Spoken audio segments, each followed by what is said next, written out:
कांग्रेस नेता सुप्रिया श्रीनेता का कहना है, मणिपुर को जलते हुए 16 महीने बीत चुके हैं। मणिपुर में एक नई तरह की हिंसा भड़क उठी है। पिछले 10 दिनों में मणिपुर में हिंसा में करीब 11-12 लोगों की मौत हो चुकी है। अब आरपीजी हो रहे हैं। मणिपुर में लहराया गया महीनों और इस देश के प्रधानमंत्री के पास मणिपुर जाने के लिए 1 मिनट भी नहीं है। वह अमेरिका, फ्रांस, ब्रिटेन, ग्रीस, रूस, यूक्रेन का दौरा करते हैं, लेकिन क्या यह किसी भी सभ्य सरकार के लिए स्वीकार्य है? इस देश के प्रधानमंत्री ने एक लोकतंत्र को अपने आप जलने के लिए छोड़ दिया है।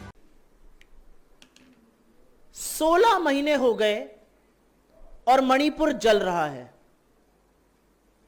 16 महीने से इस देश का एक राज्य हिंसा की ग्रस्त में है। वहां पर हर तरह की अगजनी, लूट, हत्याएं हो रही हैं। 16 महीने से जलते हुए मणिपुर में अब एक नई तरह की हिंसा भड़क उठी है।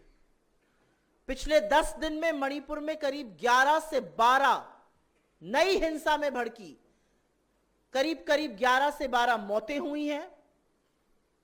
मणिपुर में एमेच्योर गन्स की जगह अब आरपीजी लहराई जा रही है। मणिपुर में गांव के ऊपर ड्रोन से हमला हो रहा है। गांव के गांव ध्वस्त हो रहे हैं। उन इलाकों में हमला हो रहा है जहां पर हिंसा नहीं थी।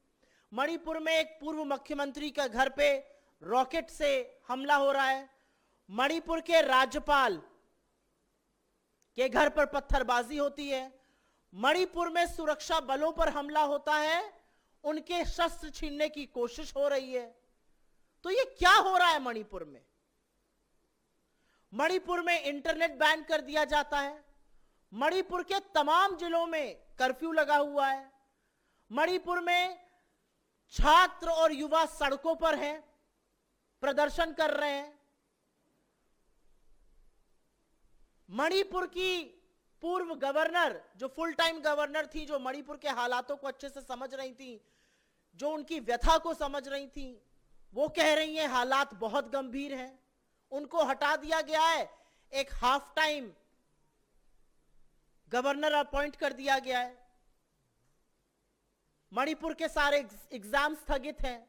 तो इस देश का एक राज्य जहां पर जा जाकर बड़ी बातें करने में नरेंद्र मोदी बयानबाजी करते थे, वो 16 महीने से जल रहा है। और इस देश के प्रधानमंत्री के पास 1 मिनट का वक्त नहीं है कि वो मणिपुर चले जाएं। वो चुनाव में मणिपुर नहीं जाते, उसके बगल के राज्यों में होकर लौट आते हैं। वो अमेरिका, फ्रांस, ब्रिटेन, ग्रीस, रूस, यूक्रेन सब जगह घुमाते हैं, बस मणिपुर नहीं जाते हैं। क्या ये किसी भी मर्यादित सरकार के लिए लोकतंत्र में स्वीकार्य है कि इस देश का प्रधानमंत्री ने एक राज्य को अपने हाल पर जलने के लिए छोड़ दिया है?